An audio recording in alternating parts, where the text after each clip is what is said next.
Hello, this is Stina Starry-Eyed. Welcome to my channel, and if you have been to my channel before, welcome back. Today I'm going to give a quick tutorial on how to create a sigil, so if you're interested, stay tuned.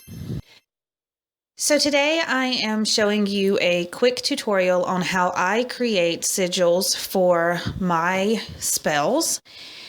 This particular sigil I created last night to incorporate into the spell that I made a video of yesterday about getting subscribers and monetization.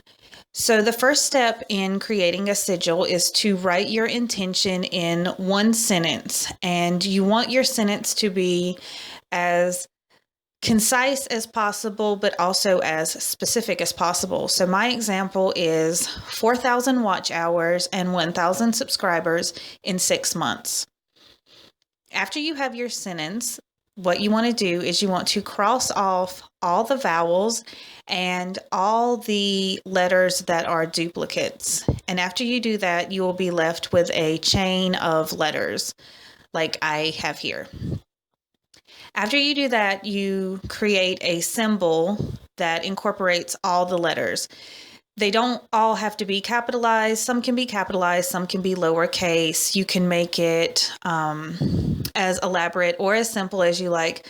I like to make my sigils a little on the simplistic side because it makes it easier to replicate. And I'm going to post a quick little video of the paper that I used. And you can see that there are a couple of alternates, but it's basically the same symbol. And this took me maybe about 10 minutes to make. What I will be doing with this sigil, I have it on a piece of paper on the altar from the video yesterday with my blush that I'm imbuing for magical purposes. And then on the 24th of this month, when I have the ritual, I will be lightly tracing the sigil onto each one of the blushes in the compact. Thank you so much for watching. I hope this was helpful. If you're interested in learning more about makeup and magic, please subscribe, and I'll see you next time. Bye.